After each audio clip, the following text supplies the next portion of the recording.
Quando será que o STF vai pautar o reinício do julgamento da correção do FGTS? Você acredita que ainda em 2024 nós teremos o desfecho, a finalização deste julgamento que pode beneficiar aproximadamente 70 milhões de brasileiros? Você já fez os cálculos? Você já deu entrada na ação? Fica nesse vídeo comigo até o final, que a gente vai analisar aqui. Se você não viu o julgamento ao vivo, as falas do ministro Nunes Marques e principalmente do Luiz Fux. Certo, pessoal? Eu acredito muito que o Fux vai abrir uma divergência para beneficiar aproximadamente 70 milhões de brasileiros. Se você ainda não é inscrito no canal, se inscreva, deixe seu like, que me ajuda muito, e compartilhe este vídeo para o maior número de pessoas. Certo, pessoal? Correção do FGTS, muito importante. Vamos dar uma analisada aqui no julgamento. Se você não viu ao vivo, vem para cá, vem comigo. Olha só, pessoal. Senhora Presidente, ministra Rosa Weber, pessoa de quem saúdo todos os ministros dessa corte, senhor Procurador-Geral da República, Augusto Aras, senhora Secretária da Seção, senhores advogados, boa tarde a todos.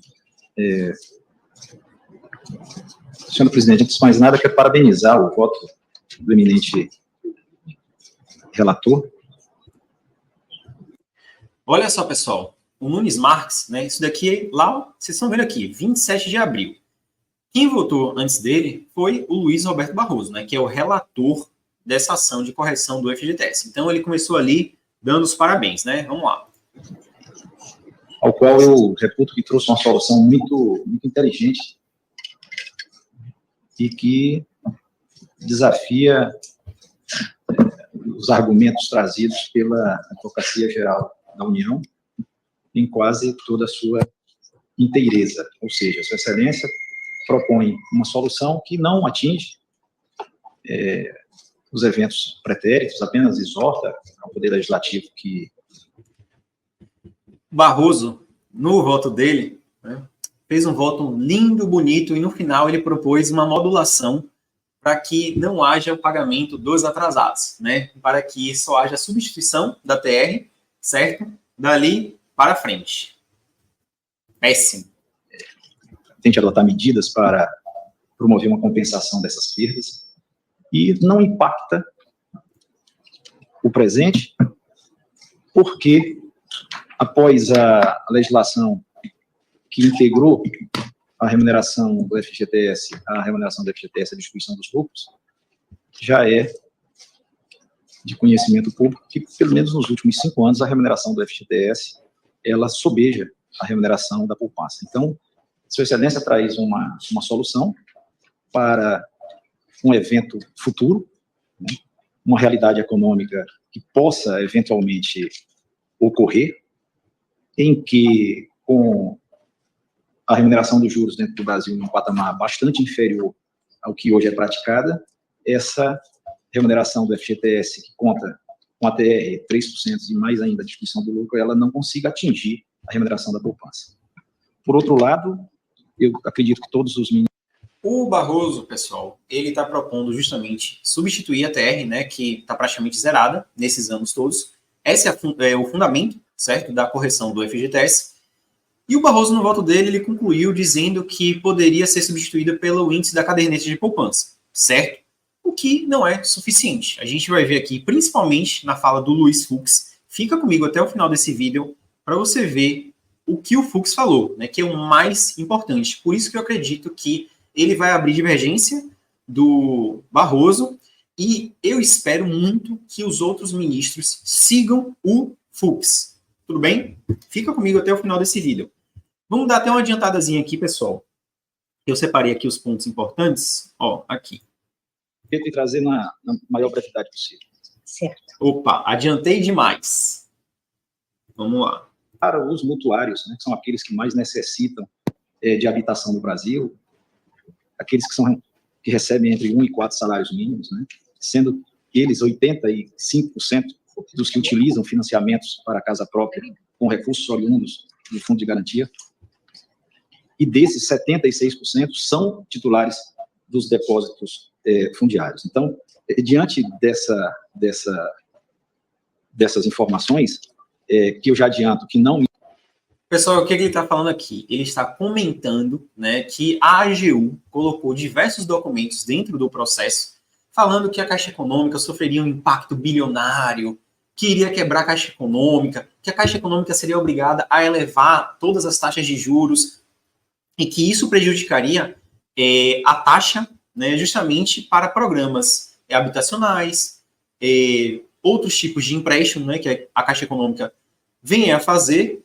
Então, ele está comentando aqui os pareceres, né, terroristas da AGU com números super inflados, né, megalomaníacos, que a AGU coloca dentro do processo com o objetivo apenas de gerar um terrorismo jurídico, né, dizendo que não tem dinheiro, né, se a revisão do FGTS passar, que vai quebrar a Caixa, que não tem dinheiro para pagar, que ela vai ser obrigada a fazer isso, isso e aquilo, e vai prejudicar os próprios cidadãos. É isso que o Nunes Marques está comentando aqui. Tudo mentira, tudo balela da AGU, tá certo?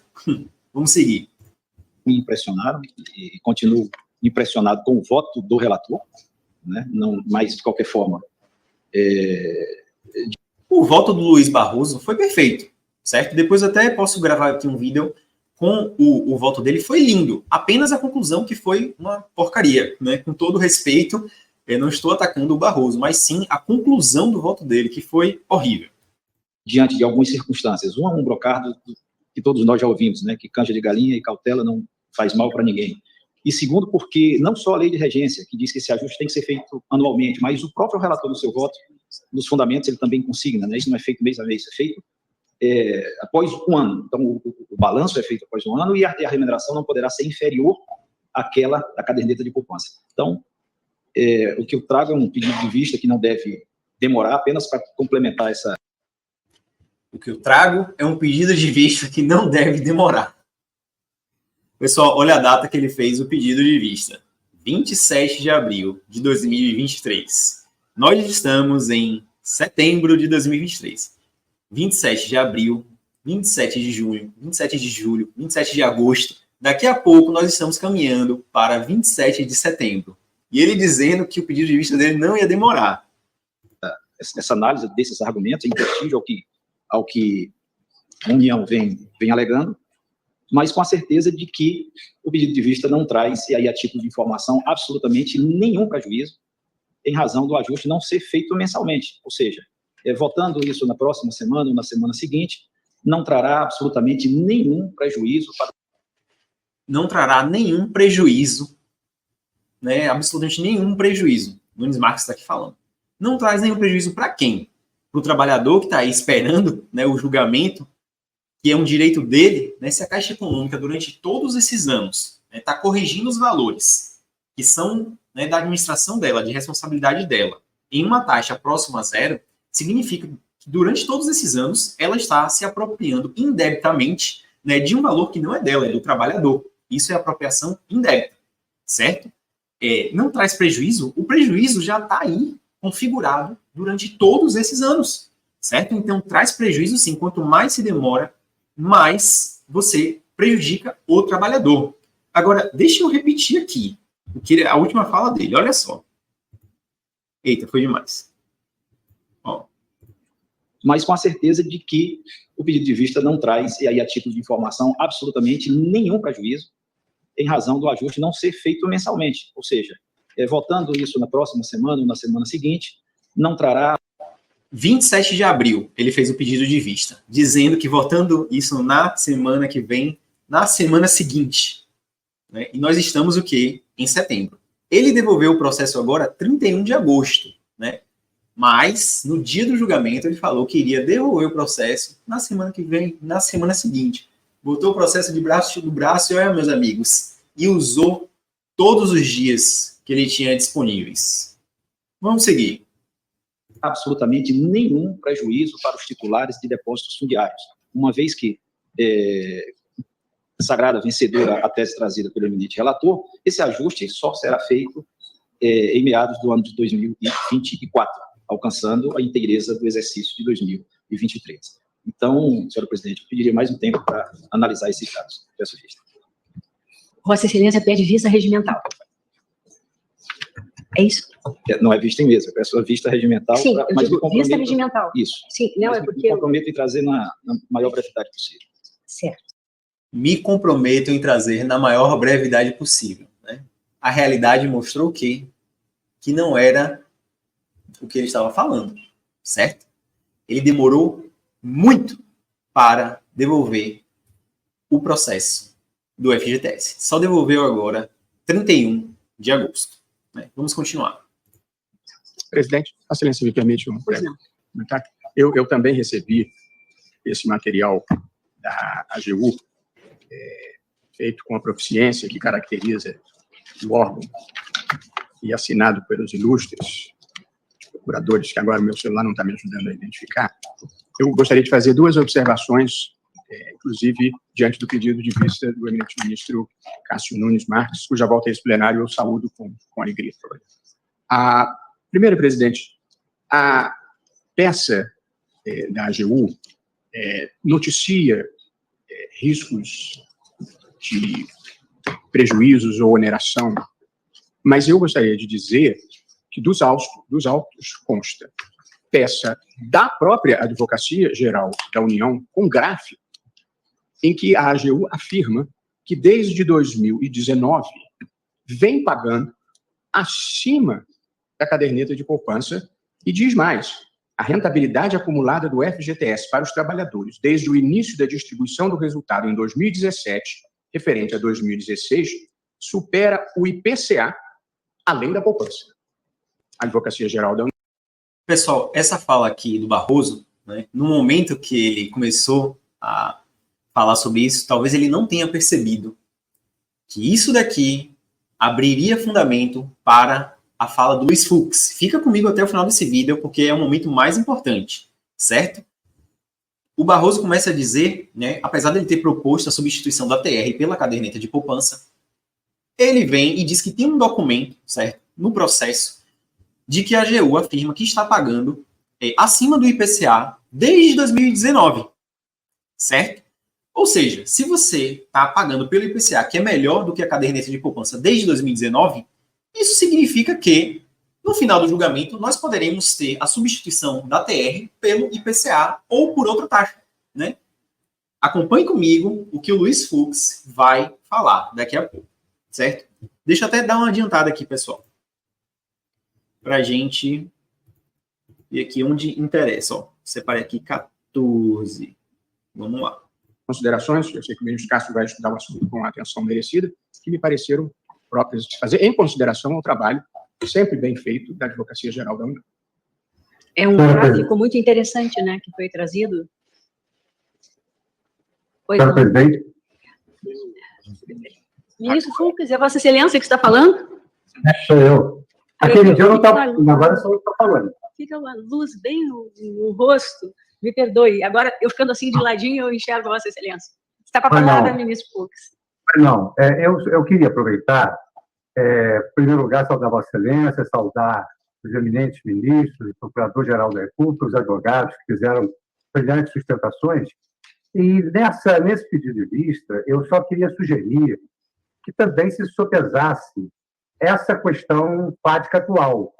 Porque, na verdade, se isso fosse uma causa trabalhista, eu já saberia até o veredito de Vossa Excelência. Mas, na verdade... Por que o Fux está falando isso, pessoal? Que se fosse uma causa trabalhista, já saberia até o teor do voto da Rosa Weber. Porque, anteriormente, certo, numa causa também de FGTS, né, o voto da Rosa Weber foi muito bom, inclusive no sentido de garantir o pagamento de todos os valores atrasados. É isso que o Fux está falando aqui. Mas vamos lá, continue comigo. Nós estamos discutindo aqui a recomposição do poder de compra do trabalhador. O FGTS, ele visa atender o trabalhador quando se desfaz o vínculo empregatício. Então, gostaria também de que... Olha só, muito importante, o primeiro ponto muito importante da fala do Fux. Nesta ação, neste julgamento, nós estamos discutindo a recomposição do poder de compra do trabalhador. Ou seja, durante todos esses anos que a Caixa está corrigindo o FGTS pela TR, que está próxima de zero, o trabalhador deixou de ter poder de compra. Ou seja, todos os meses ali, né, você tem um depósito dos valores do FGTS numa conta vinculada à Caixa Econômica Federal. quando o trabalhador resgata esse dinheiro, como a TR está zerada, o que é que ele perde? Poder de compra. Então, este julgamento visa recompor o poder de compra do trabalhador. Esta é a primeira fala muito importante do Fux, que já leva a gente a pensar o quê? Opa, não pode ser daqui para frente, certo? Por quê? E todos os trabalhadores, né, aproximadamente 70 milhões de brasileiros, que foram prejudicados todos esses anos, né, que não tiveram o poder de compra. E aí? Você vai simplesmente deixar ele a ver navios? Você não vai pagar um centavo? Então, qual é o sentido desse julgamento? Se é daqui para frente. E todos esses anos que a Caixa se apropriou indebitamente dos valores do FGTS, certo? Então, o Fux aqui, ele já traz, né, a visão dele sobre como esse julgamento deve terminar, certo? Vamos acompanhar, que tem coisas mais importantes. O ministro Nunes levasse em consideração essa observação que agora foi feita pelo ministro Barroso. É nem menos do que o índice da poupança, mas nada impede que se utilize um índice que efetivamente representa o poder de compra do trabalhador. Olha o que o ministro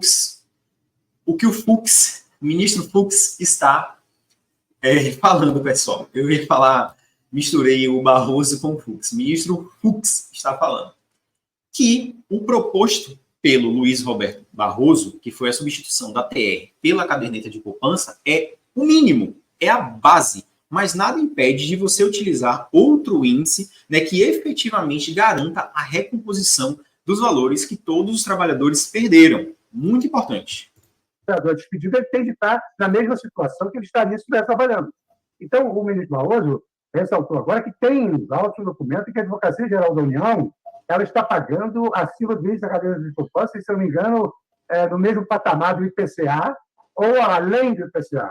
Então, nós aqui temos que discutir como é que fica o trabalhador no momento de receber o seu fundo de garantia, na medida em que todos aqui já reconheceram, pelo menos até então, inclusive pelo belíssimo voto do ministro Barroso, que o fundo de garantia é um direito de propriedade do trabalhador. Olha só, pessoal, segundo ponto aqui, extremamente importante. Fundo de garantia, o FGTS, é direito de propriedade do trabalhador, certo? É direito fundamental. E se a Caixa Econômica, durante todos esses anos, corrigiu de forma errada, ela se apropriou de um direito do trabalhador. Então, ela está obrigada a ressarcir este direito. Não é uma questão de ela deve, não deve, ela está obrigada. E o efetivo ressarcimento, certo, deste direito só vai se concretizar com o pagamento dos atrasados, certo, para todos que têm direito e utilizando um índice que efetivamente seja capaz de recompor o poder de compra do trabalhador, certo? Estamos de olho. Então, mutatis mutandis, toda apropriação deve preceder uma justa indenização. Então, se o trabalhador vai ter que retirar aquele dinheiro, gostaria que o ministro Nunes não levasse em consideração só o poder público, a despesa do poder público, mas também o dinheiro. Terceiro ponto, pessoal, muito importante. Vocês viram que ele falou que toda apropriação tem que corresponder a uma justa indenização. Ou seja, no momento que a Caixa se apropria dos valores que ela deveria ter corrigido de maneira correta e não corrigiu, ela se apropriou indevidamente. Então, o que é que tem que acontecer? Qual a consequência? Uma justa indenização. E justa indenização é você ter um resultado de julgamento, né, que substitua a TR do final do julgamento para frente, de 2023 para frente, ou de 2024 para frente, e o para trás. Isso é justo ou é injusto? É óbvio que é injusto, certo? Então, o julgamento dessa correção do FGTS, sob hipótese alguma, pode ser sem o pagamento dos valores atrasados, certo? Porque isso não é justiça, isso daí é você carimbar e você validar uma apropriação indébita da Caixa Econômica Federal, certo? E isso não pode passar. Certo? A Caixa Econômica vai ser obrigada, sim, a pagar os valores atrasados, por um índice que seja justo para o trabalhador. Vamos lá. Quarto ponto, pessoal, porque ele falou duas coisas importantes antes de eu parar aqui o vídeo. Ele pediu, né, o Fux, para que o ministro Nunes Marques, nesse pedido de vista, não levasse apenas em consideração o poder público, os gastos do poder público, certo? Porque nós temos que olhar para o trabalhador, né? O mais importante aqui é o trabalhador e não os gastos do poder público. Principalmente quando a gente tem uma mentirada, certo, da AGU, números totalmente fora da realidade, dizendo que vai quebrar a Caixa Econômica, dizendo isso, dizendo aquilo. Tudo mentira, certo? A Caixa Econômica se apropriou esses anos todos dos valores do FGTS, lucrou muito, porque quando você não corrige o valor pela taxa correta, você está lucrando, certo? Esses anos todos, um lucro trilionário, e agora ela não quer pagar um centavo de retroativo, né? Deixar isso para a lei, para o Congresso, coisa nenhuma, certo? Coisa nenhuma. Tem que ser pago, entendeu? E tem que ser pago de forma justa. Vamos lá, pessoal. Direito de propriedade do trabalhador. E aí podemos trocar os valores de jogo. Só queria fazer essa observação, senhora presidente. Senhora presidente? Pois não. Só, ministro Fux, eu não sei, talvez seja um problema de som, eu não pedi vista. E eu não tenho veredito, nem votei. Né? Eu achei brilhante o voto do ministro Luiz Roberto Barroso. Quem pediu vista foi o ministro Nunes Marques. Não, eu fiz agora uma brincadeira que é natural da urbanidade com que nós nos tratamos, de dizer que se fosse uma causa trabalhista, se fosse Autos Vossa Excelência tivesse que julgar no exercício da função trabalhista, eu já saberia de antemão o posicionamento de Vossa Excelência. Foi só apenas uma maneira de entrar no debate aqui com os colegas. Foi só uma maneira gentil. Não foi nada de... Sem a menor dúvida, ministro Fux, vindo de Vossa Excelência, sempre vai estar qualquer atuação impregnada de gentileza. Eu estou absolutamente certa disso. Pois não, ministro Nunes Marques. Pessoal, vocês viram aí, certo? Quem não acompanhou o julgamento ao vivo na época, eu trouxe aqui um trechinho destacando os principais pontos, né? Eu já quero saber, deixe aí nos comentários quando que você acha que esse julgamento vai ser reiniciado. Nós vamos ter a conclusão ainda em 2023, certo? Vai ser favorável? Não vai ser favorável aos trabalhadores? Eu trouxe aqui o meu ponto de vista jurídico de acordo com a fala dos ministros lá em 27 de abril, né, quando o julgamento teve início. Eu torço muito e acredito que nós ainda teremos o desfecho desse julgamento em 2023, certo? E espero também que o voto do Fux seja muito bom e que os outros ministros acompanhem o Fux, né, que aí os trabalhadores terão uma vitória expressiva. Se você ainda não é inscrito no canal, se inscreva, deixe o seu like nesse vídeo e compartilhe para que mais pessoas tenham acesso à informação jurídica de qualidade. Tá bom, pessoal? Um abraço e fui! Até